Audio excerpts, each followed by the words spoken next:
We must shape a different kind of economy, a next economy that is driven by exports, powered by low carbon, fueled by innovation, and rich with opportunity. This is a vision where we export more, we waste less, we innovate in what matters, we produce and deploy more of what we invent, and we ensure that the economy actually works for working families. The next economy will be largely metropolitan in form and in function. Our major metro areas in this country generate nearly 3/4 of our gross domestic product. We may be nostalgic about small-town America, but it is metropolitan America that drives our national economy and determines our national prosperity. Now, low carbon is the second hallmark of the next U.S. economy. So let's imagine a world where America is the vanguard of the clean green revolution, or as Dr. Ackerman has suggested, the second industrial revolution. Everything is about to change. The energy we use will migrate from an almost exclusive focus on carbon-based fuels to a more sustainable mix. The infrastructure we build will shift from outmoded transport and energy to systems that are smarter and faster and technologically enabled. The products we buy will move from high-carbon gas guzzlers to an eclectic basket of green, sustainable goods. And the homes we live in and the office and retail buildings we frequent will be more sustainable in design, more efficient in their use of water and energy, and better arrayed so we can walk more, spend less, and live a higher quality of life. Our competitors, China, Germany, Brazil, have embraced the green economy. They are creating markets, they are growing jobs, they are stimulating investment. China is hell-bent on being the world's green producer, and they are out-investing us on renewable energy and high-speed rail and a host of other sustainable interventions. Can the U.S. even play in the low-carbon revolution?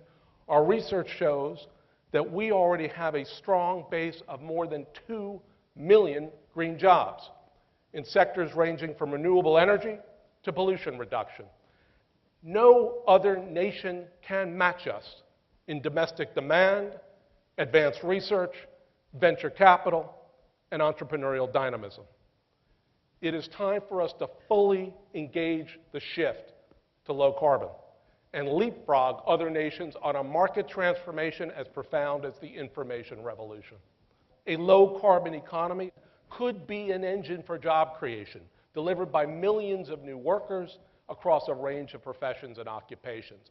The next economy will be largely metropolitan in form and in function. This is true abroad, as I mentioned before. It is absolutely true here in the United States.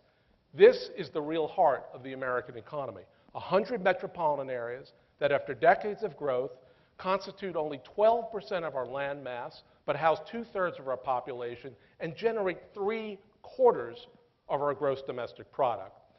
These metros form a new economic geography, seamlessly enveloping cities and suburbs, exurbs, and rural towns, and they pack a powerful punch.